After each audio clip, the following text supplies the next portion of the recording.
Welcome to Light Her Up, your go-to podcast for exploring what it means to align with your passions and create a life filled with freedom, ease, and fulfillment. I'm your host, Natalie Bernacchi, a mom, entrepreneur, and certified coach who left a 15-year corporate career to build a life aligned with my passions and help other women do the same. We'll be diving deep into topics like self-discovery, mindset shifts, and the courage to pursue the life you've always dreamed of. Thank you for being here and for prioritizing yourself. I'm honored to be a part of your journey. If you're ready to find your joy, reclaim your identity, and upgrade your life, you're in the right place. Now let's light it up. Hi, and welcome to the very first episode of Light Her Up. I'm your host, Natalie Bernacchi, and I am so excited to have you here. Starting this podcast has been a really big dream of mine for a while, because this is a place where I get to use my voice to help women like you break free from what's keeping you stuck and help you step into the life you're meant to live. If nothing else, I hope that this podcast helps you feel less alone. I'm so excited to have this space to share the lessons that I've learned along my journey and to interview powerful female leaders, moms, and entrepreneurs about how they created a life that lights them up as well. Today is a really special episode. Not just because it's the first one, but because I'm sharing my personal story of why I left behind a very successful corporate career to follow my purpose, and now I'm passing my most important learnings on to you. Before we get into today's episode, I'm going to let you in on a little secret. I am recording this podcast from my car parked in my garage, and I can't even tell you how many times I have re-recorded this podcast. For numerous reasons. There were a lot of technical difficulties. One time the podcast didn't upload at all. One time the audio track was completely blank. But I guess that's what happens when you start a podcast. Everything is full of learning curves. It's just another life lesson. And here I am, improvising, pivoting, and re-recording from my brand new podcast studio, my car. And who knows, maybe this will be my new podcast studio moving forward. And at the end of this episode, I have a very special guest joining me. Hint, hint, she's the reason I took this leap. And before we dive in, I have a big announcement to make. Because I love to celebrate, I'm doing a pretty incredible giveaway in celebration of this podcast launch, where you will have the opportunity to win a free month of one-on-one coaching with me valued at $1,000. That's 4 60-minute one-on-one sessions where we will dive deep into any mindset blocks holding you back from your dream life or your dream business so that you can finally step into the version of you who is ready to make it all happen. You'll have to wait until the end of the episode for the details, and everything will also be listed in the show notes. But all you have to know right now is it's going to take you less than 5 minutes for your chance to receive an entry to win a free month of private coaching with me. And with that, let's get into today's episode. So let's rewind a few years. On the outside, I had everything. A high-paying job, a great title. It was the kind of success that I always thought I wanted. And I followed what society told me to do my entire life. I went to college. I got a degree, got married, bought a house, had kids, climbed all the way up the corporate ladder. We moved to the beach in California, bought a second home. I mean, life appeared to be really good from the outside. But inside, I felt stuck. I was uninspired. I felt disconnected. I remember not knowing who I was anymore, feeling lost. And I actually felt like something was wrong with me because how could I feel this way when I had everything I ever wanted? It was a really strange feeling because I thought I would be satisfied once I got to this certain level in my career and once I had accomplished these certain milestones in my life. But once I got there, the last thing I felt was satisfied and fulfilled. So I kept pushing through, telling myself, this is what success looks like. You should be grateful. I kept telling myself that I should be happy that I have such a good job. I do remember it was a tough job market and I did have a high-paying job. But there were a lot of sacrifices that I had to make for that job. And side note, I also just used the word had to make Because at the time, I didn't realize that I had choices. I didn't know any better, and I really didn't think that there were other possibilities or that there could be other possibilities. I was so stuck with thinking inside the box because I was in the thick of it. But that's when the personal development deep dive journey for me began. So after I had my daughter in 2017, I went back to work when she was 3 months old.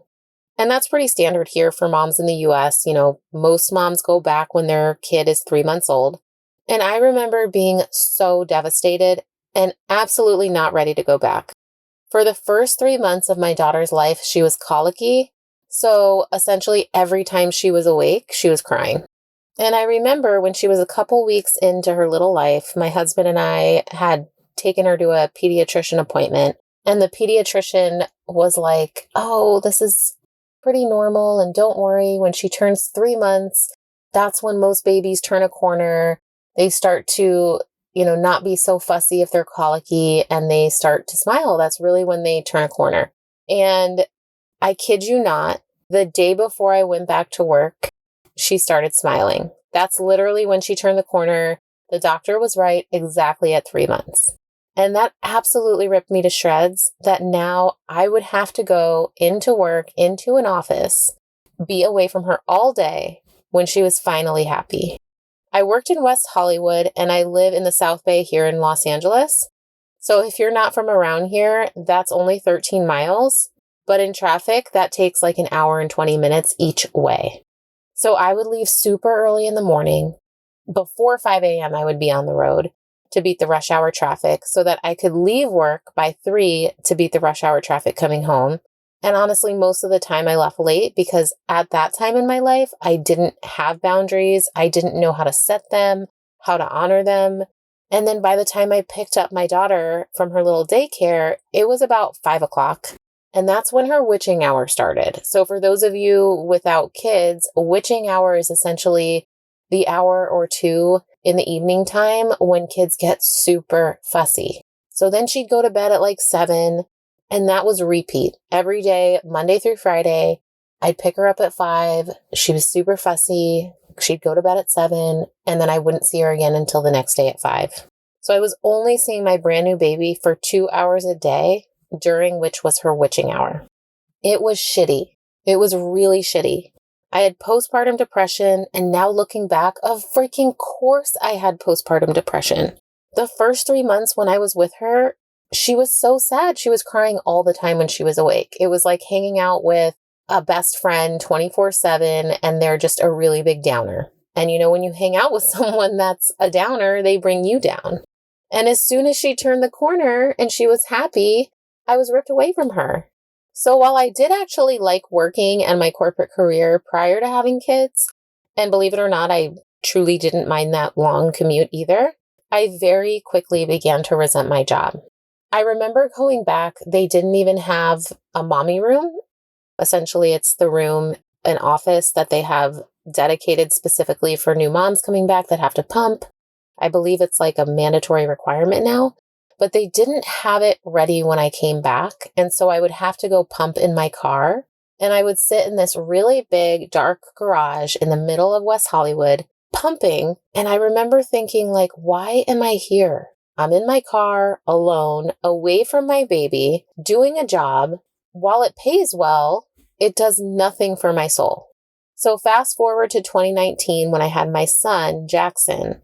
I decided I was not going to have that same experience that I had with my daughter.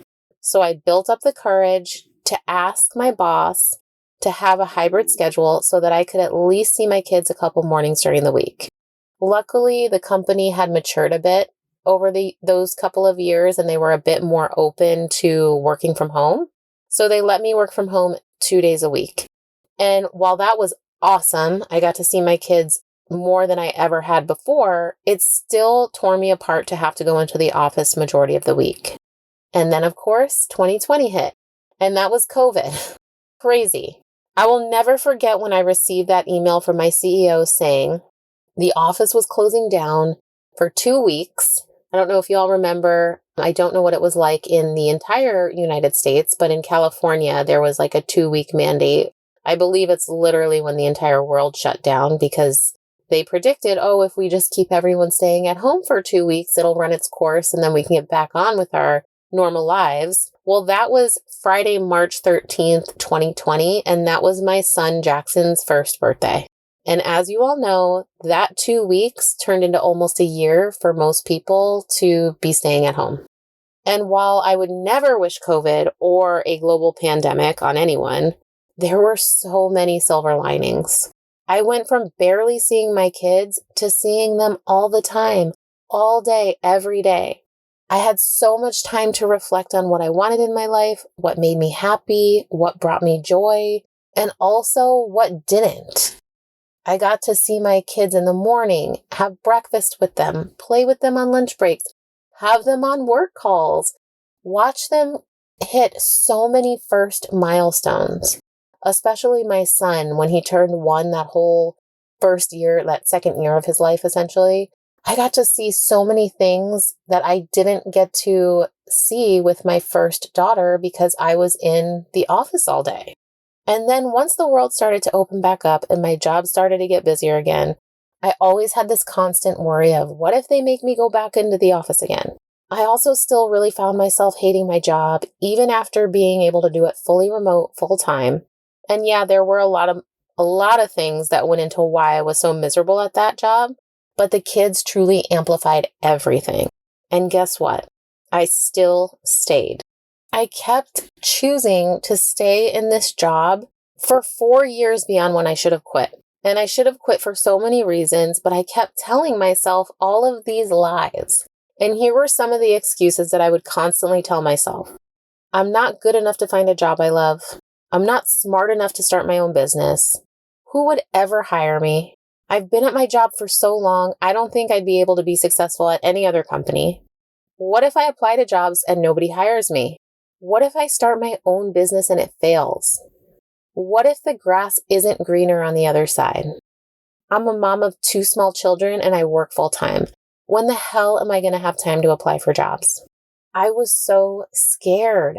I had so many fear-based beliefs and I was absolutely miserable at my job. I was ending the workday completely drained.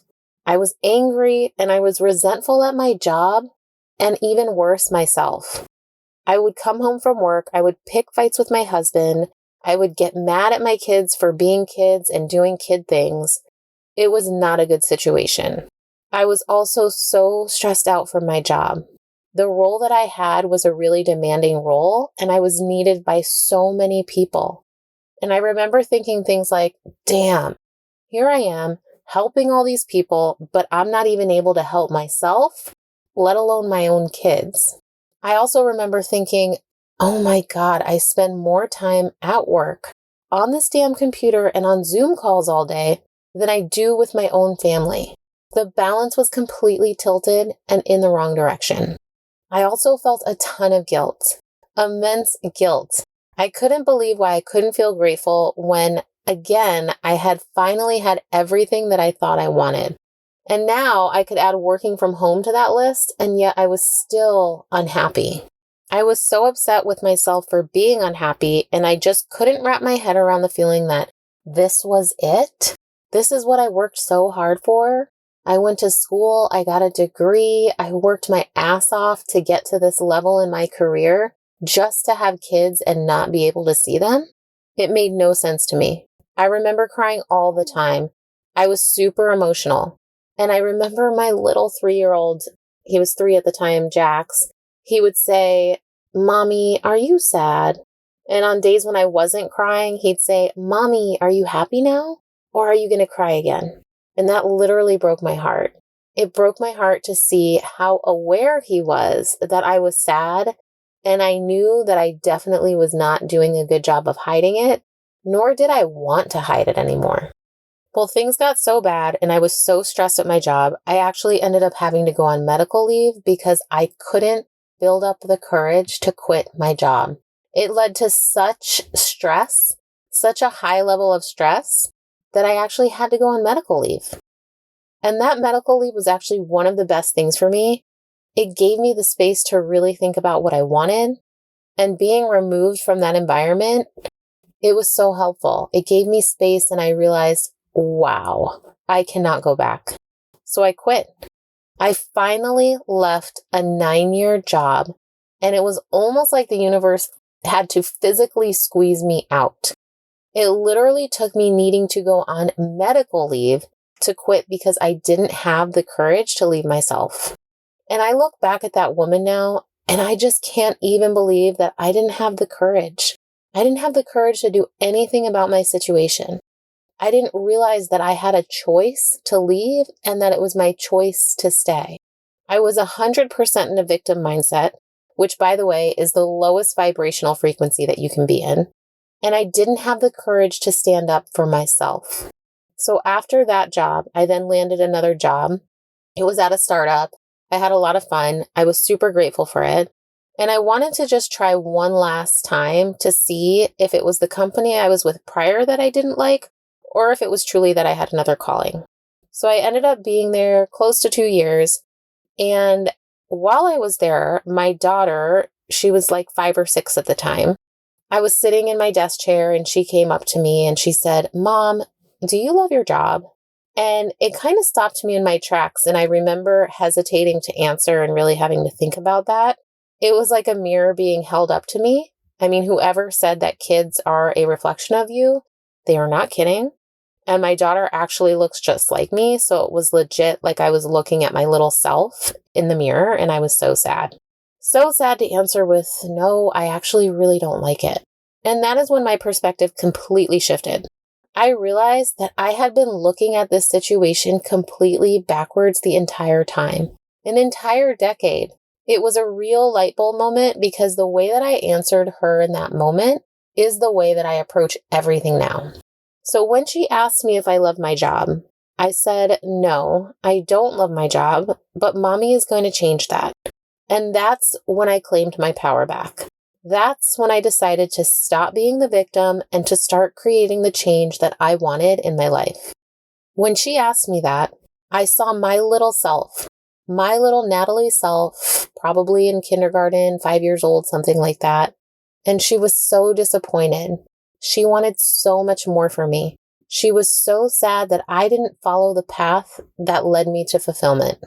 And then I saw my daughter, but she was an adult and she was sitting in an office chair. She was miserable. She was feeling so stuck and she didn't think that she had a choice. And that's when I said to myself, "Oh, hell no.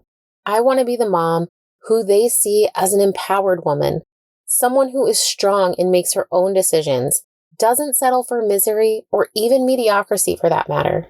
I want them to know that they have choices, that they can create the life that they want, that they can choose the path for them and not have to be completely weighed down with the fear of what other people think, with thoughts of what if they fail, with thoughts that they're not deserving, with needing validation from others." So once I had that powerful mindset shift, all because my smart, beautiful girl asked me if I liked my job, I made the choice to change it. I wanted to help other women be able to avoid what I went through in my career through coaching them, to be able to help them skip out on all that messiness, all that stuff and that fear that keeps people from moving forward, and instead go straight for the career and building the business that lights them up. So as soon as I made that decision, I committed to attending an incredible coaching certification program. I will link to it in the show notes, but it's called the Quantum Coaching Academy, and it's founded by the incredible Ashley Gordon. And I was certified in 8 different modalities to serve my clients. And from there, I had the confidence and experience to start my own business, and I finally quit my corporate career of over 15 years for good. It has been a wild ride, but I am so grateful for the lessons and where it has led me today. And I guarantee we'll be getting into the entrepreneurial journey on another episode. But so far, I am loving every single moment. There is unlimited potential. I'm meeting so many incredible humans, and I'm feeling so lit up and so fulfilled. And if I had to sum up the lessons that I learned in my journey into 3 takeaways for you all, I would say, number 1, you are never stuck. You just haven't made the choice yet. I spent years feeling trapped, but the truth was, I was choosing to stay in a place that no longer aligned with me. It was out of fear, but nevertheless, I chose to stay. The first step to creating a life that lights you up is deciding that you deserve more. Number 2, fear will always be there. You have to do it anyway. Leaving corporate wasn't easy. It was scary as hell, especially because I had been doing it for so long, over 15 years. The fear of failure, the fear of judgment, and the fear of the unknown was loud. It was so loud. And guess what? It was my own judgment of myself that was the loudest. But I knew that I had 2 choices, and one was to stay in the discomfort of misalignment, or I could step into the discomfort of growth. And I finally chose the path of growth. And number 3, your purpose is already inside you. You just have to listen. Your purpose isn't something you have to find. It's something that you get to create because it's already in you. It's also funny how everything in life leads you to the exact place you're meant to be. So when I finally started to listen to what my soul was telling me, everything started shifting.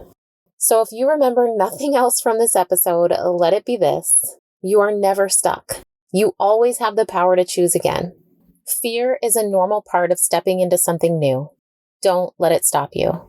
And your purpose isn't outside of you, it's already within you. I hope that was inspiring and that my story shows you what's possible for you. And last but not least, I would love to introduce my special guest for today, my 7-year-old daughter, Maya. When I told her that I was starting this podcast, she asked me if she could be my first guest on my show. And without a doubt, I said absolutely. I am choosing to build my business around my life, and that includes recording my podcast and having my daughter as my first ever guest. So we'll wrap up today's episode by asking Maya a few questions about my journey through her lens as a 7-year-old girl. Hi, Mama Girl. Hi, Mommy. All right, so this is a very important job. You're my first ever podcast guest. Yay! All right, so I'm going to ask you a couple questions, okay? So, Maya, do you remember when I used to work in my corporate job when I had a boss? Yep. And what did you think about that? I felt sad because you couldn't cuddle with me and you couldn't play with me as much as you do now. Aww. And how do you feel now that I have my own business, now that I'm my own boss? Happy. Why? Because I get to cuddle with you more and play with you more, and you get to help me with cheer and go to school events. Ooh, I love doing that too. And what did it show you when I decided to start my own business and follow my dreams? It made me feel that I can follow my own dreams. Oh my goodness. And you know you can be whatever you want when you grow up, right? Yes. Okay. Well, I love that so much, Maya. Thank you for being the first guest on my show.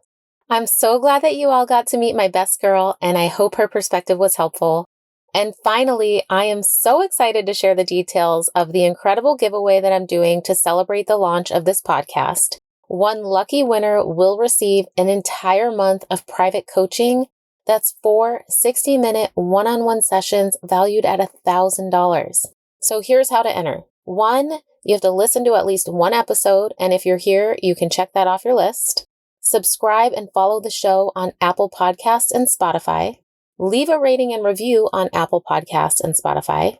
Share this podcast with at least one friend, and then share a screenshot of the episode on your social media, sharing your biggest takeaway, and tag me at The Light Within Collective. Once you've taken those steps, you can DM me with the word podcast, and you'll be entered in the drawing to win. This should only take you about 5 minutes, and you'll be entered to win that free month of coaching from me, which is valued at $1,000. I'll be picking a winner at the end of February. Okay, well, that is all for today, my loves. Thank you so much for tuning in to my first episode. It means the world to me and Maya. And stay tuned for another episode coming soon. Don't forget to follow the steps in the show notes for the Light Her Up giveaway, where again, you will have the chance to win an entire month of one-on-one coaching with me. Good luck in the drawing, and hope to see you next time. Thank you for joining me on this episode of Light Her Up. I hope you're feeling inspired and ready to take steps towards a life better than you ever dreamed. I see you, I hear you, and I'm so proud of you for showing up and prioritizing your journey. When you fill up your cup with love, you can pour so much more into the people and passions that matter to you most. If this episode resonated with you, I'd be so grateful if you subscribed, left a review, and shared it with someone who could use a little extra light. For more, check out our weekly 5-minute meditations or connect with me on Instagram at The Light Within Collective. I'm sending you my love, and I'll catch you on the next episode.